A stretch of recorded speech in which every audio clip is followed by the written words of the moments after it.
இப்போ ஒரு ஆர்கன் நல்ல வேலை செஞ்சுட்டு இருக்கு. இப்ப கிட்னியே நல்ல வேலை செய்யுது. தினசரி அதோட வேலைகள் ஃபில்டர் பண்ணுது. நம்ம தூங்கிட்டு இருக்கும்போது ரெஸ்ட் எடுத்து ரெஜுவினேட் பண்ணிக்குது. டாக்ஸின்ஸ் எல்லாம் நம்ம உடம்புல இருந்து டாக்ஸின்ஸ் எல்லாம் ரிலீஸ் பண்ணிட்டு யூரின் எல்லாம் ஃபில்டர் பண்ணி நல்லா நல்லா வச்சிருக்குன்னு வச்சுக்கோங்களேன். தானும் நல்லா இருக்குது, தன்னோட வேலைகளை சிறப்பா செய்யுது, நம்மளையும் அது ஆரோக்கியமா வச்சிருக்குன்னு வைங்க. அப்போ அந்த இடத்துல கல்லு ஃபார்ம் ஆகுமா? கண்டிப்பா ஆகாது. இப்போ அந்த இடத்துல ஒரு கல்லு ஃபார்ம் ஆன கிட்னி என்ன பண்ணும்? ஏன் கல்லு ஃபார்ம் ஆயிருக்கு? நல்ல கவனிங்க. என்னால சரியா வேலை செய்ய முடியல, என்னால உப்ப ஃபில்டர் பண்ண முடியல, என்னால என்னோட வேலைகளை இயல்பா செய்ய முடியல, நான் வந்து ரெஸ்டே இல்லாம வேலை செய்யறேன். இப்படி ஏதாவது ஒரு ஒரு ஒரு விஷயத்த அந்த கிட்னி ஆனது அந்த அந்த கிட்னியான நிலை இருக்கு, கிட்னியோட நிலை இருக்கு அப்படிங்கறதுல தான் அந்த ஸ்டோன் அங்க ஃபார்ம் ஆயிருக்கு. புரியுதுங்களாமா? புரியலீங்களா? புரியுதுங்க மேம், புரியுது. கிட்னி தன்னோட இயல்பு நிலையில இல்ல, நான் ஆரோக்கியமா இல்லைங்கிற ஒரே வார்த்தையில உள்ள கிட்னி ஸ்டோனா ஃபார்ம் பண்ணி உங்களுக்கு சொல்லிட்டு இருக்கு. நீங்க அந்த ஸ்டோனை பார்க்க முடியாது, ஏன்னா அது தண்ணியோட கரைஞ்சு, அது வரும்போது கிழிச்சிட்டு வந்துரும், பட் தண்ணியோட கரைஞ்சு யூரின்ல டிசால்வ் ஆயிடும். ஆனா இந்த இந்த ஸ்டோன் ஃபார்ம் ஆகிறதுக்கு முக்கியமான காரணம் இதுதான். இப்போ கிட்னி வீக் ஆயிட்டு இருக்குன்றதையாவது அண்டர்ஸ்டாண்ட் பண்ணிக்கிறீங்களா? மேம் அது ஸ்கேன் பார்த்ததுல எல்லாம் நார்மலா தான் இருக்கு. கண்டிப்பா இல்லம்மா, இல்லம்மா, நாங்க பேசுறது உங்களோட இப்போ சரி. ஏன் பின்ன கிட்னி ஸ்டோன் ஃபார்ம் ஆகுது? இல்ல கிட்னி ஸ்டோன் ஃபார்ம் ஆகி இருக்கலாம் அப்படின்னு ஒரு கெஸ்ல தான் சொன்னாங்க. லெட் இட் பி மா, அந்த கெஸ்ஸ நம்ம கன்ஃபார்ம் பண்ணுவோமே. இப்ப அந்த கிட்னி ஸ்டோன் ஃபார்ம் ஆயிருந்து அந்த பிளட் வந்து வருது அப்படின்னு சொன்னா திஸ் இஸ் த ரீசன். புரியுதுங்களா? இதுதான் ரீசன். அந்த அந்த கிட்னி ஆரோக்கியமா இல்லைங்கிறது தான் உண்மை. அதுதான் வீக் ஆயிட்டு இருக்கு, உள்ள கிட்னி ஸ்டோனை ஃபார்ம் பண்ணிட்டு இருக்கு. இது உங்களுக்குன்னு இல்ல, பொதுவான கருத்து. கிட்னி ஸ்டோன்னால அடிக்கடி யார் யாரெல்லாம் அவஸ்தைப்பட்டு இருக்கீங்களோ திஸ் இஸ் தி ஆன்சர். அம்மா உங்களுக்கும் இதுதான் ஆன்சர். அதாவது நம்ம பாசிபிலிட்டிஸ வச்சு பேச முடியாது. இதுவா இருக்குமோ அதுவா இருக்குமோ எல்லாம் பேச முடியாது. இதுதான் பிரச்சனைங்கிறத தெரிஞ்சுக்கிட்டாதான் நான் உங்களுக்கு ஆன்சர் பண்ண முடியும். சோ நீங்க சொன்ன இருக்கலாம்ங்கிறதுக்கு நாங்க அதை கன்ஃபர்மேஷனா எடுத்துக்கிட்டு ஆன்சர் பண்ணிட்டு இருக்கேன். புரிஞ்சுதுங்களா? நீங்க நேர்ல வரும்போது ஏதாவது ரிப்போர்ட்ஸோ அல்லது யூரின் சம்பந்தமான டெஸ்டோ இருந்தா எடுத்துட்டு வாங்க. கண்டிப்பா நீங்க அடுத்தது என்ன செய்யணும், இது ஏன் வருதுங்கிறத தெளிவா நான் உங்களுக்கு ஆன்சர் பண்றேன். நன்றிமா. அழைத்தமைக்கு நன்றிமா. உங்களுடைய அடுத்தடுத்த மருத்துவ முகாம் பத்தி சொல்லுங்க. நம்மளோட ஜூன் மாத கேம்ப் அப்படிங்கிறது ஈரோடுல 4ஆம் தேதி நடக்க இருக்குங்க.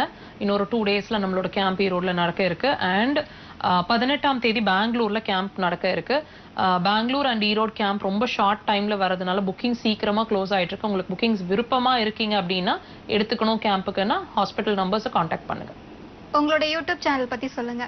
நம்மளோட யூடியூப் சேனலோட நேம் அப்படிங்கிறது தியான் அக்யூபஞ்சர் ஹாஸ்பிட்டல் திவ்ய பிரபா கருணாகரன். இதே நேம்ல நீங்க ஃபேஸ்புக்லயும் எங்களை சர்ச் பண்ணலாம், இன்ஸ்டாலையும் சர்ச் பண்ணலாம். நிறைய மக்கள் டிவியில மக்கள் தொலைக்காட்சியில டெலிகாஸ்ட் ஆன நிறைய ப்ரோக்ராம்ஸை வந்து நாங்க எவ்ரி வீக் மக்கள் யூடியூப்ல வீடியோஸ் செக்ஷன்ஸ்ல நம்ம அப்லோட் பண்ணிட்டே இருக்கிறோம். அது மட்டும் இல்லைங்க, நம்மளோட சேனல்ஸோட ஸ்பெஷாலிட்டி என்னன்னு கேட்டீங்கன்னா, இப்போ நாங்க சின்ன சின்ன விஷயம் உங்களுக்கு லைவ்ல 1 hour 50 minutesல என்ன சொல்ல முடியுமோ அதை நாங்க அட்டஸ்டேஜ் பேஷண்ட்ஸ் கேட்குற கொஸ்டின்ஸுக்கு நாங்க ஆன்சர் பண்ணிட்டு இருக்கிறோம். நிறைய டாபிக்ஸ்ல வந்து இதே மாதிரி ஒவ்வொரு வியாதியும் எப்படி நாங்க அணுகிறோம், எப்படி அக்குபஞ்சர் அதை அணுகிறோம், நீங்க பார்க்காத விதத்துல உங்க மருத்துவர்கள் அது உங்களுக்கு சொல்லி கொடுக்காத விதம், அதாவது இதுதான் பிரச்சனை. உதாரணத்துக்கு ஃப்ரோசன் ஷோல்டருக்கு என்ன காரணம், ஃப்ரோசன் ஷோல்டருக்கும் உங்களோட மலக்குடலுக்கும் பிரச்சனை சம்பந்தம் இருக்குன்னா உங்களால நம்ப முடியுமா? இந்த மாதிரி. ஆனா அதுதான் உண்மை. அந்த சிம்டம்ஸ் என்னென்ன இருக்கு அப்படிங்கறது எல்லாத்தையுமே ஒன்னோட ஒண்ணு லிங்க் பண்ணி நாங்க தெளிவா உங்களோட ஹெல்த்தை பத்தின ஒரு அவேர்னஸ் உங்களுக்கு கொடுத்துட்டே இருக்கிறோம்.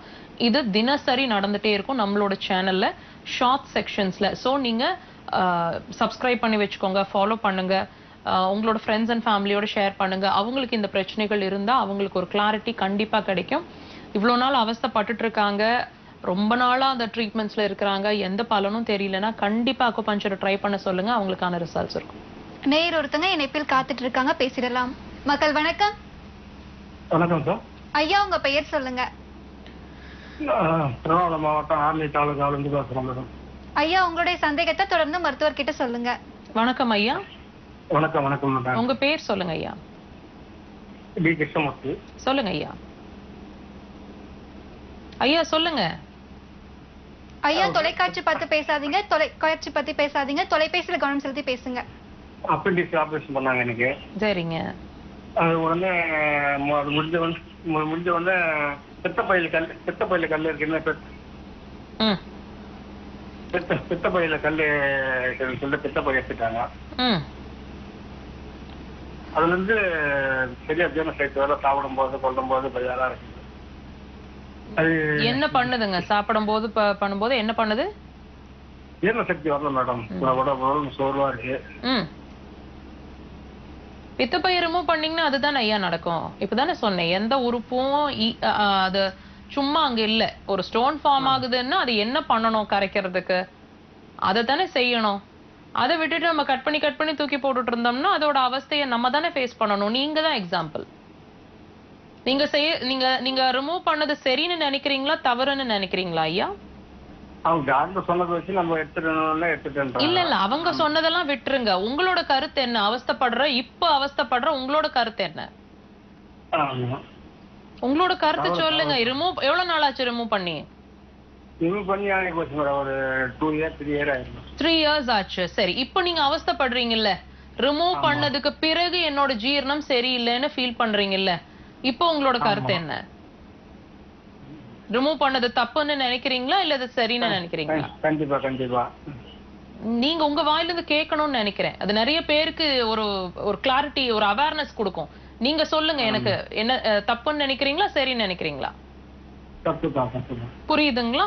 இது உங்க வாயில இருந்து கேட்கும் போது நிறைய பேருக்கு ஒரு தெளிவு கிடைக்கும்.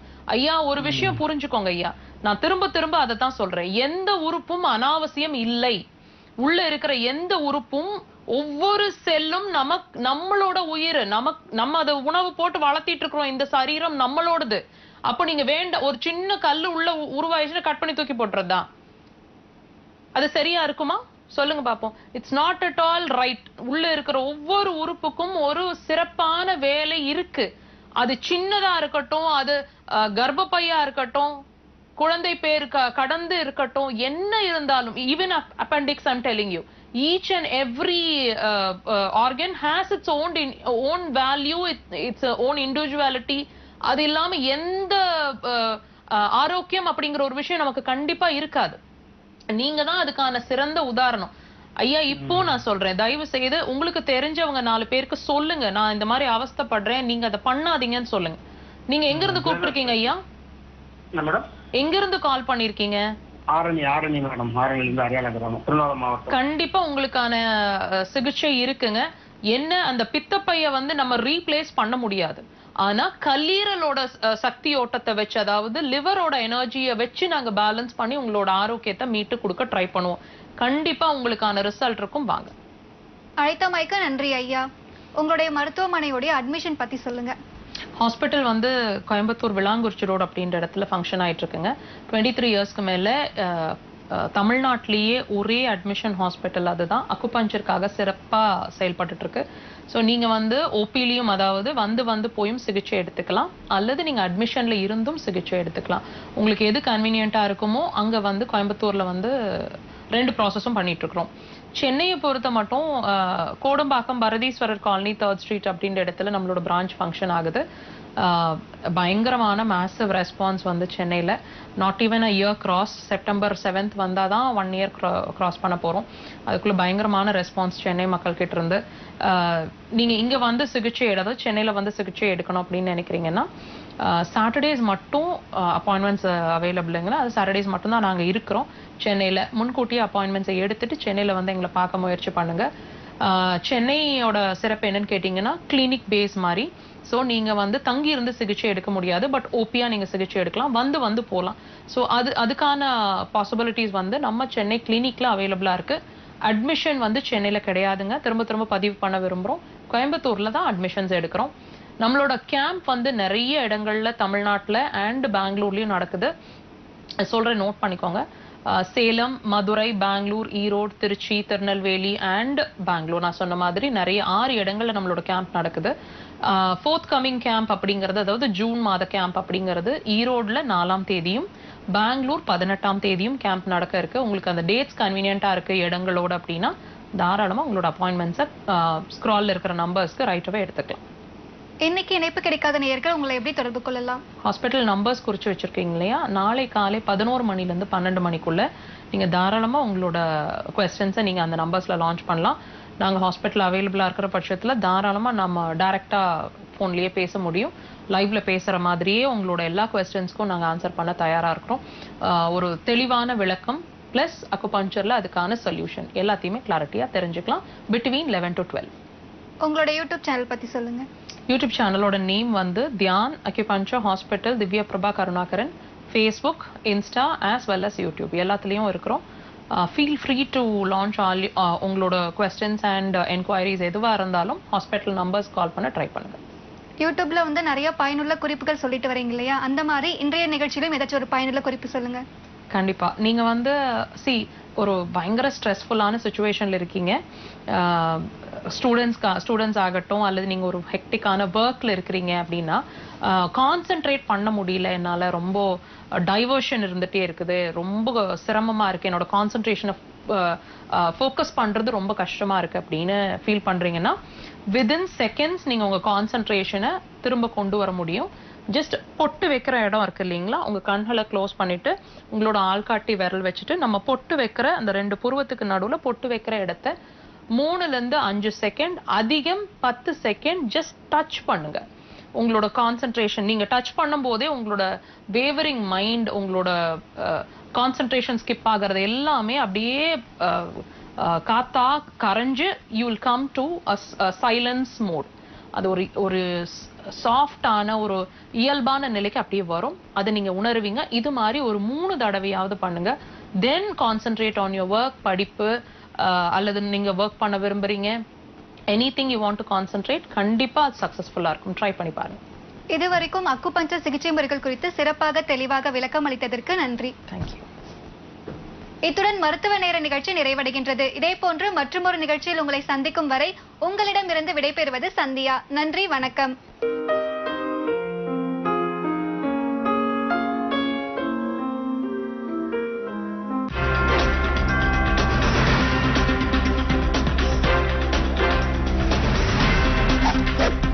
தமிழகத்தில் கோடை மழை இயல்பை விட 97 விழுக்காடு கூடுதலாக பெய்துள்ளது என வானிலை நடுவர் தென்மண்டல தலைவர் அமுதா தகவல். பயங்கரவாதத்தை இந்தியா ஒருபோதும் சகித்துக் கொள்ளாது என்பதை ஆபரேஷன் சிந்தூர் தெளிவுபடுத்தியுள்ளதாக பிரதமர் மோடி விளக்கம். மருத்துவர் ராமதாஸின் கொள்கைப்படி நடந்து கட்சியை பலப்படுத்துவதே நோக்கம் என பாமக தலைவர் அன்புமணி உறுதி.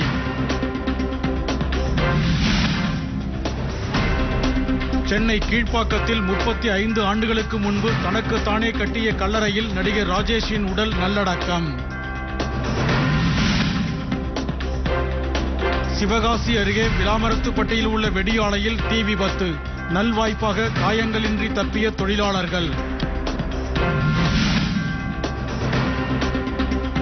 பெரம்பலூர் அருகே நடைபெற்ற ஐயனார் கோவில் தேர் திருவிழாவில் திரளானோர் பங்கேற்று வடம் பிடித்து இழுத்து வழிபாடு. நாகர்கோவிலில் மின்கசிவு காரணமாக நகலகத்தில் பயங்கர தீ விபத்து. பல லட்சம் ரூபாய் மதிப்பிலான பொருட்கள் எரிந்து நாசம். வாணியம்பாடியில் தொடர்வண்டி முன்பு பாய்ந்து கர்ப்பிணி பெண் தற்கொலை. வயிற்றில் இருந்த 9 மாத குழந்தையும் உயிரிழந்த சோகம். விருத்தாசலம் காய்கறி சந்தையில் இருந்த கடைகளை காவல்துறை பாதுகாப்புடன் நகராட்சி அதிகாரிகள் இடித்து அகற்றியதால் பரபரப்பு. சூறைக்காற்று வீசும் என்பதால் மன்னார் வளைகுடா குமரிக்கடல் பகுதிக்கு செல்ல வேண்டாம் என மீனவர்களுக்கு வானிலை நடுவம் எச்சரிக்கை.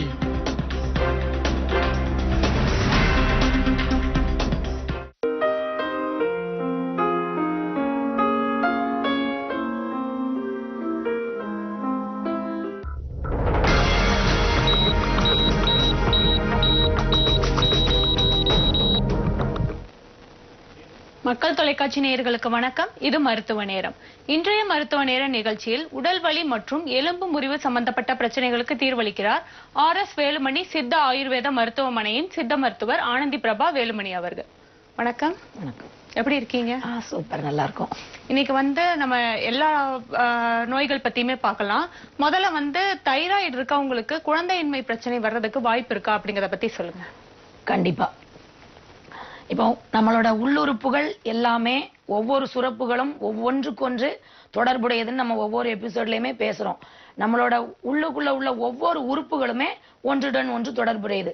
அதே மாதிரி இப்ப தைராய்டு இருக்கிறவங்களுக்கு குழந்தையின்மை பிரச்சனை ஏற்படுமா, அது எதனால ஏற்படும் அப்படிங்கறதான் பார்க்க போறோம். தைராய்டு இருக்கிறவங்களுக்கு குழந்தையின்மைங்கிறது நார்மலா ஏற்படத்தான் செய்யும்.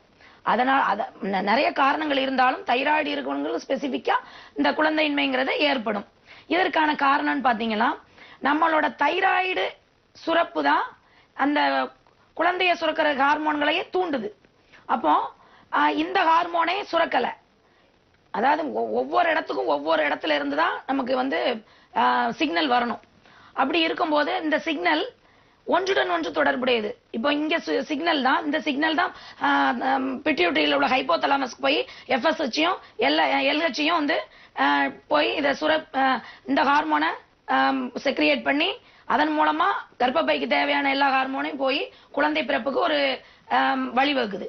இப்போ இந்த ஹார்மோனே சுரக்கல, அப்ப அங்க இருந்து சுரக்குமா? ஒன்றுடன் ஒன்று தொடர்புடையது இல்லையா?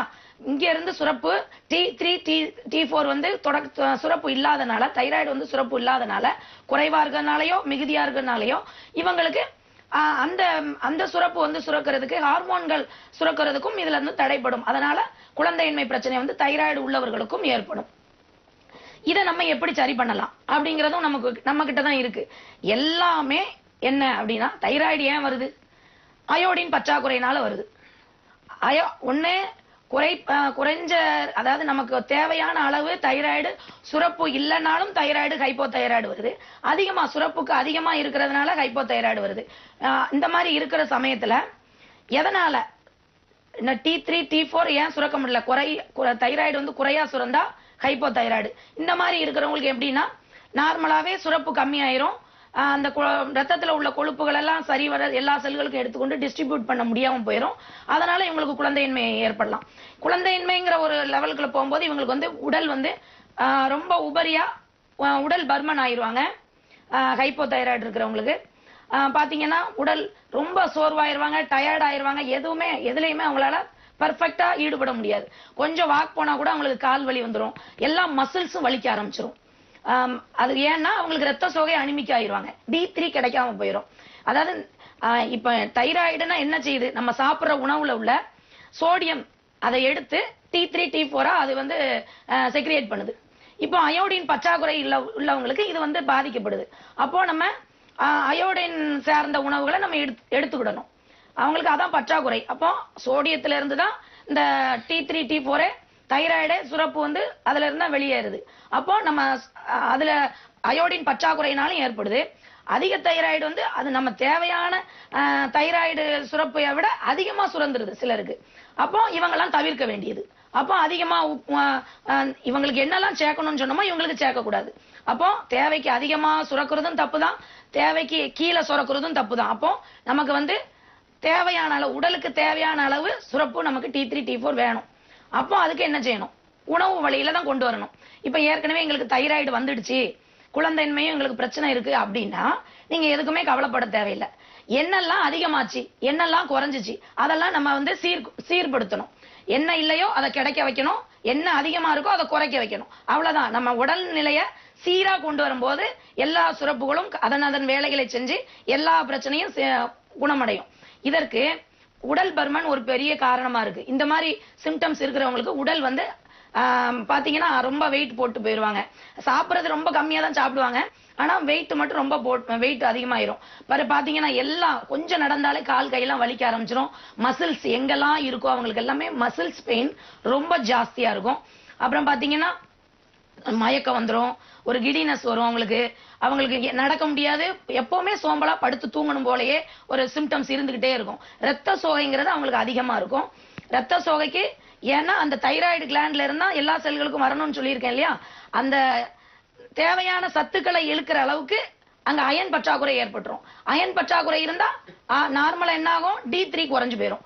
இப்ப இந்த D3யும் அயனும் இல்லாததுனால சத்து குறைபாடு, அந்த சத்துக்களை உரியிற கெப்பாசிட்டி இல்லாததுனால அவங்களுக்கு வந்து பாடி பெயின், வெயிட் போடுறது, வெயிட் ஏன் போறது, மெட்டபாலிக் ரேட் வந்து அவங்களுக்கு குறைஞ்சிரும்.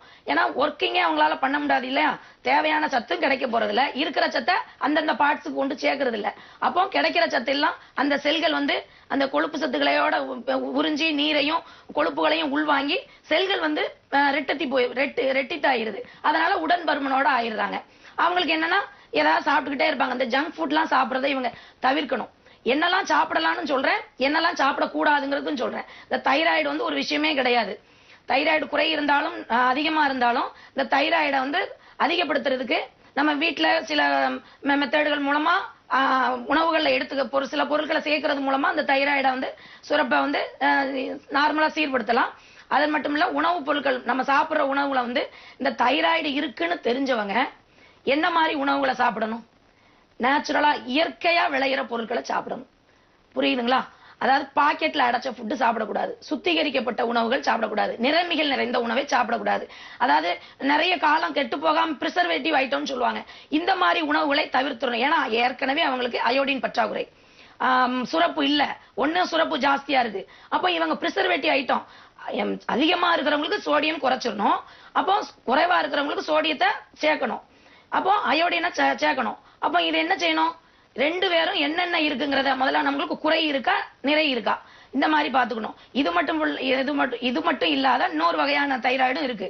அது அவங்களுக்கு வந்து அந்த அளவுக்கு பிரச்சனை இல்ல, அந்த அளவு ரொம்ப கஷ்டப்படுத்துறது இல்ல. இந்த ஹைப்போ இருக்கிறவங்களுக்கு தான், அதாவது குறை தைராய்டு இருக்கிறவங்களுக்கு தான் அந்த குழந்தையின்மை, நீர் கோர்த்துக்கிட்டு கர்ப்பப்பையிலையும் அந்த கொழுப்பு கட்டிகள் நீர் கட்டிகள் எல்லாம் கோர்த்துக்கிட்டு அவங்களோட பாடி பிசிக்கல் ஆக்டிவிட்டி இல்லாம இருக்கிறதுனால, ஏன்னா அவங்களுக்கு சோர்வடைஞ்சிடறாங்க, அதனால ரத்த சோகை இருக்கு, அதனால சோர்வடைஞ்சிடறாங்க, அவங்களால நிறைய ஒர்க் அவுட்டும் பண்ண முடியல, அதனால வெயிட் போட்டுட்டே போறாங்க. இந்த பிரச்சனை இருக்கு.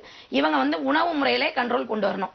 உணவுகளை கரெக்டான உணவுகளை, நான் சொன்ன சுத்திகரிக்கப்பட்ட உணவுகள், நிறமி அடங்கிய உணவுகள், பாக்கெட் ஃபுட்டுகள், பிரிசர்வேட்டிவ் ஃபுட்டு எல்லாத்தையுமே குறைச்சிட்டு நல்ல கீரைகள், காய்கறிகள், நல்ல இந்த மாதிரி வெஜிடபிள்ஸை உணவுல சேர்த்துட்டு ஒர்க் அவுட் முக்கியமா. இதுல வந்து கொஞ்சம் உங்க உடம்ப நீங்க தான் நல்லபடியா சீர்படுத்த முடியும். வேற யாரோ வெளியில இருந்தெல்லாம் ஒரு ஆள் வரவே முடியாது.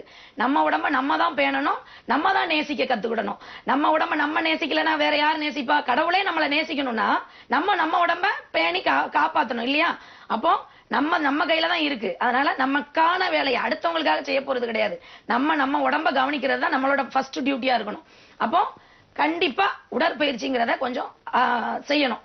அப்போ நீங்க இவ்வளோ எடைய வச்சுக்கிட்டு நான் போய் நடக்கேன் வைக்கேன் அப்படின்னு ரொம்ப ஹெவி ஒர்க் அவுட்டும் பண்ணக்கூடாது. அப்போ ஏற்கனவே நீங்க சோர்வாயிருவீங்க, மசில்ஸ் எல்லாம் வீக்கா இருக்கு, D3 குறைபாடா இருக்கு, விட்டமின் அதாவது அயன் பற்றாக்குறையோட இருக்கு.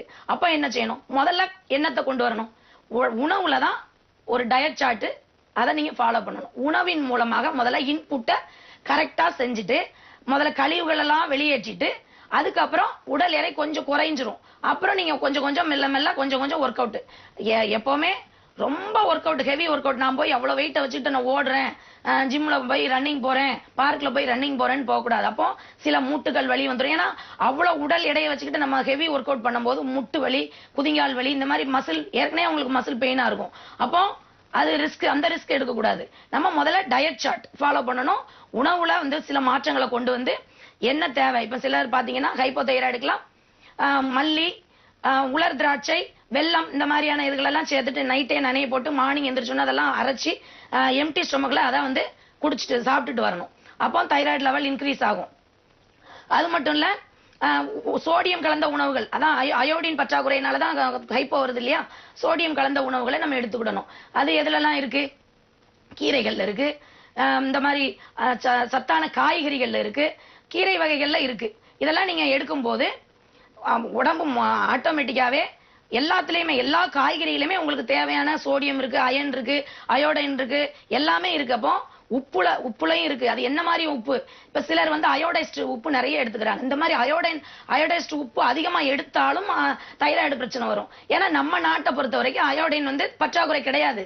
ஏன்னா நமக்கு வந்து நல்ல விளை நிலங்கள்ல நல்ல உப்பு தயாரிக்கப்பட்டு அந்த உப்பு சாப்பிட்டாலே போதும். அயோடின் கலந்த உப்பு நீங்க எக்ஸ்ட்ராவா எடுத்துக்கிட வேணும்னு அவசியமே கிடையாது. இந்த இயற்கையான உப்பு விளையுது இல்லையா நம்ம தமிழ்நாட்டுல, அந்த உப்பை எடுத்தாலே போதும். அதுலயே அயோடின் இருக்கு. நம்ம உடம்புக்கு தேவையானது நம்ம விளைநிலங்கள்ல விளையக்கூடிய உப்பு எடுத்தாலே போதும். அயோடின் சார்ந்த உப்பு எடுக்க வேண்டியதில்லை. ஏன்னா அயோடின் பற்றாக்குறை உள்ள சில மாநிலங்கள்ல அயோடின் பற்றாக்குறையோட இருக்கிறவங்களுக்கு தான் அயோடின் கலந்த உப்பு வேணும். ஆல்ரெடி நமக்கு சோடியம் கலந்த உப்புலயே எல்லாமே இருக்கு. நம்மளோட விளைநிலத்துல விளையிற உப்புலயே இருக்கு. அதனால அந்த இதுக்கும் நீங்க போக வேண்டாம். நல்ல நம்ம விளைநிலையில விளையிற தானியங்களா இருக்கட்டும், காய்கறிகளாக இருக்கட்டும், உப்பா இருக்கட்டும், எல்லாம் நம்ம நாட்டுல விளையிற பொருட்களே நம்ம நாட்டுல உள்ள மனிதர்கள் எல்லாம் யூஸ் பண்ணி அந்த பற்றாக்குறையில இருந்து நம்ம நிவர்த்தி படலாம். உடல் பருமனை குறைத்திடலாம். இதன் மூலம் இதை குறைக்கிறது மூலமே ஒர்க் அவுட் இதெல்லாம் பண்றது மூலமாவே கர்ப்பப்பையும் உங்களுக்கு வந்து கர்ப்பப்பையில உள்ள கொழுப்புகள் நீர்கள் எல்லாமே வெளியேற்றப்பட்டுரும். உடலுக்குள்ள உள்ள கழிவு தேங்காது. அப்ப தேங்காத பட்சத்துல கர்ப்பப்பையும் நல்லா ஆயிரும். அப்போ குழந்தை பிறப்புக்கு இது எளிமையான வழியா இருக்கும். இதை ஃபாலோ பண்ணாலே கரெக்டா இருக்கும். குழந்தையின்மை பிரச்சனை பத்தி பேசும்போது பிசிஓடி பத்தி பேசாம இருக்க முடியாது. இப்ப முன்னாடி கொஞ்சம் காலங்களுக்கு முன்னாடி பாத்தீங்கன்னா பிசிஓடி அப்படிங்கிற வார்த்தையை நம்ம கேள்விப்பட்டிருக்க மாட்டோம். இப்ப வந்து பரவலா எல்லா இடத்துலயும் சொல்லிட்டு இருக்காங்க. வளரிளம் பெண்கள் எல்லாருக்குமே வந்து பிசிஓடி 80% வந்து இருக்கு. எதனால இப்ப வந்து அதிகமாயிடுச்சு பிசிஓடி எண்ணிக்கை அப்படிங்கறத பத்தி சொல்லுங்க. கொஞ்சம் காலங்களுக்கு முன்னாடி பாத்தீங்கன்னா நான் சின்ன பிள்ளையா இருக்கும் போதே மார்கழி மாசத்துல வந்து எந்திரிச்சு வெளியில வந்து கோலம் போட்டு உட்கார்ந்து குனிஞ்சி கோலம் போட்டு இந்த சிஸ்டம் இருக்கும். இதெல்லாம் அந்த மசில்ஸுக்கு கோர் மசில்ஸுக்குலாம் ரொம்ப நல்லது. அப்ப கட்டிகள் ஃபார்ம் ஆகாது. நம்ம ஆக்சிஜன் சப்ளை உள்ள நம்ம இயற்கையாவே அது கிடைச்சிச்சு. இப்போ அந்த சிஸ்டமே குறைஞ்சிருச்சு. நான் வந்து அதை நான் தப்பு சொல்லல. ஆனா நம்மளோட வாழ்க்கை முறை அந்த மாதிரி நவீனமா மாற்றப்பட்டுருச்சு. இப்ப நாங்கெல்லாம் கிராமத்துல வளர்ந்தோம். அப்ப என்ன செய்வோம்னா காலையில எந்திரிச்சு சாணியை எடுத்துட்டு வந்து முத்தம் தெளிச்சு கோலம் போடுறதே ஒரு பெரிய ப்ராசஸ். அந்த குத்த வச்சு உட்கார்ந்து அதை பண்ணும் போதே இந்த வயிற்று பகுதி தசைகள்லாம் அந்த தசைகளுக்கு தேவையான ஒர்க் அவுட் கிடைச்சிரும். அப்போ காலையில எந்திரிக்கும் போது நல்ல ஆக்சிஜன் மூச்சு பயிற்சி கிடைச்சிரும். இப்போ உட்கொள்ற மூச்சு தான் எல்லா பிரச்சனைக்குமே காரணம். இப்ப எத்தனை பேர் நம்ம லைஃப்ல மூச்சு பயிற்சி பண்றோம்? மூச்சு பயிற்சியே பண்றது இல்ல. அங்கதான் எல்லாமே ஆரம்பிக்கும். பிராணவாயு உள்ள போகுது இல்லையா? எல்லா பிரச்சனைக்குமே நம்மளோட பிராணன் சரிவர இல்ல, கிடைக்கல, ஆக்சிஜன் ஒழுங்கா எல்லா பார்ட்ஸுக்கும் எல்லா திசுக்களுக்கும் எல்லா செல்களுக்கும் ஆக்சிஜன் இல்ல அப்படிங்கும் போதுதான் எல்லா கெட்டதெல்லாம் போய் டெபாசிட் ஆகுது. இப்போ இதை நம்ம கரெக்ட் பண்ணணும். எப்படி? என்ன இல்ல, ஏன் வந்து அது கொழுப்பு கட்டிகள் பிசிஓடி எல்லாம் வந்து சேருது? அப்ப நமக்கு ஒர்க் அவுட் இல்ல. ஆக்சிஜன் ரத்தத்துல ஆக்சிஜன் சப்ளை குறைஞ்சிருச்சு. ஆக்சிஜன் சப்ளை குறைஞ்சதுனாலதான் தேவையில்லாதெல்லாம் போய் டெபாசிட் ஆகுது. அப்ப நம்ம என்ன செய்யணும்? நான் அதுக்காக இப்ப எல்லாரும் போய் கோலம் போடுங்க உட்காருங்கன்னு சொல்லல. ஆனா நம்ம செய்ய வேண்டிய விஷயம்னு ஒண்ணு இருக்கு. என்னது? நம்ம என்ன வேணாலும் செய்யலாம். ஒரு 10 தோப்பு கரணம் காலையில ஒரு 20 தோப்பு கரணம் போடலாம். நைட்டு சாப்பாட்டுக்கு அப்புறம் ஒரு மணி நேரம் கழிச்சு ஒரு 10 தோப்பு கரணம் போடலாம். டைம் இல்லாதவங்களுக்கு இந்த மாதிரி, அதாவது இந்த கோர் மசில வந்து டைட் பண்ணும்போது அதை வந்து ஃபங்க்ஷன் பண்ணும்போது அந்த நரம்பு ரத்த ஓட்டங்கள்லாம் நல்லா சீரா நடைபெறும். அப்போ அந்த இடத்துல தேவையில்லாத கொழுப்பு ஆசிடு கட்டிகள் நீர் கட்டிகள்லாம் போய் தங்குமா? தங்காது. நம்ம அந்த இடத்துக்கு ஒர்க்கே கொடுக்கறது இல்ல. சிலர் எல்லாம் பாத்தீங்கன்னா ஐடி ஃபீல்ட்ல இருப்பாங்க. போய் காலையில சேர்ல உட்கார்ந்தாங்கன்னா ஃபுல்லா சேர்ல தான் உட்கார்ந்து ஒர்க். இந்த இடத்துக்கு வேலையை மூவ்மெண்டே கிடையாது. அப்ப அந்த மாதிரி இருக்கிறவங்களுக்கு எல்லாம் இந்த பிசிஓடி பிரச்சனை அதிகமா வந்துட்டு இருக்கு. ஏன் வந்துட்டு இருக்கு? அவங்க ஒரு நாளாவது யோசிச்சிருப்பாங்களா? உட்கார்ந்தே வேலை செய்யறதுதான். இந்த இடத்துக்கு அதிகமா வேலையே கிடையாது. உட்கார்ந்துட்டாங்கன்னா எப்போ ரெஸ்ட் ரூம் போறதுக்கு வேணா மேக்ஸிமம் எந்திரிப்பாங்க, லஞ்ச் எடுக்கிறதுக்கு எந்திரிப்பாங்க. அப்போ இந்த இடத்துக்கு வேலையே கொடுக்கறது இல்ல. அப்போ எங்க போய் டெபாசிட் ஆகும்? ஒரே அசையாம உட்கார்ந்து இருந்தோம்னா நம்ம பாடி மூவ் பண்ணும் போது எல்லாம் அங்கங்க போய் தேவையில்லாத வெளியில போயிடும். அப்போ ஒரே இடத்துல உட்கார்ந்தே இருக்கிறவங்களுக்கு இந்த பிசிஓடி பிரச்சனை அதிகம் வரும். அப்போ அவங்க வெயிட் அதிகமா. உட்கார்ந்தே இருக்கிறவங்களுக்கு என்ன பிரச்சனை? சாப்பிடவே வேண்டாங்க, தண்ணியோ ஏதோ இருக்கிறத சாப்பிட்டுட்டு உட்கார்ந்தே ஒரு இடத்துல இருந்தா அவங்களால எந்திரிச்சு நடமாடுறது எவ்வளவு கஷ்டம். வெயிட் போட்டுரும். இந்த இடம் மட்டும் வெயிட் போட்டுரும். இடுப்பு பகுதி வயிறு பகுதியை சுற்றி சதை போட்டுரும். காரணம் இதான். உட்கார்ந்தே இருக்கிறதுனால அந்த கெட்டது கழிவுகள்லாம் வெளியே போக முடியாம, ஏன்னா நம்ம ஒர்க் அவுட்டே பண்ணல, எந்திரிச்சு கூட நடமாடல. அதனால இந்த மாதிரி ஐடி ஃபீல்ட்ல உள்ளவங்களுக்கு எல்லாம் ஒரு 1 hour ஒன்ஸ் அப்படி கொஞ்சம் எந்திரிச்சு நடங்க. எந்திரிச்சு ஒரு கீழே குனிஞ்சி ஒரு எக்ஸசைஸ் பண்ணுங்க. ஒரு 2 தோப்பு கரணம் போடுங்க. இதெல்லாம் உங்களுக்கு மட்டும் இல்ல, அதாவது இப்போ குழந்தைக்காக காத்திருக்கிற பெண்களுக்காக மட்டும் நான் இந்த அட்வைஸ் சொல்லல. இப்போ பூ பெய்து இருக்கக்கூடிய சின்ன பிள்ளைங்க இருக்காங்க இல்லையா, அவங்க குழந்தைகளுக்காகவும் நான் பேசுறேன். தாய்மார்கள் எல்லாருமே இதை வந்து கவனத்துல எடுத்துக்கிடணும். ஏன்னா இது எவ்வளவு இப்ப இந்த ஜெனரேஷன்ல குழந்தையின்மையை பத்தி நம்ம பேசுறோம். அடுத்த ஜெனரேஷன் நம்மளோட குழந்தைகள் இருக்காங்க இல்லையா, இவங்களுக்கு இந்த நிலைமை வராம இருக்கிறது எப்படி அப்படின்னு நம்ம அதை வந்து விரிவா பார்ப்போம். என்ன மாதிரி உணவுகளை, அதாவது முன்னாடி உள்ளத பின்னாடி, அதாவது பின்னாடி வரக்கூடியதை முன்னாடியே யோசிக்கிறதுதான் தாய்மை. இப்போ இந்த தாய்மை வந்து எவ்வளவு பெரிய பொக்கிஷம். இப்ப இன்னைக்கு உள்ள சூழ்நிலையை பத்தி பேசுறோம், இதை வந்து எப்படி சீர்படுத்தணும்னு பேசுறோம். அடுத்த தலைமுறைன்னு இருக்குல்ல, நம்மளோட அடுத்த தலைமுறை இதுல இருந்து பாதிக்கப்படாம இருக்கணும்னா அதுக்கு என்ன காரணங்களதையும் நம்ம பேசலாம். இதை பத்தி தொடர்ந்து பேசுவோம். நேர் இணைப்புல இருக்காங்க, பேசிடலாம். மக்கள் வணக்கம்.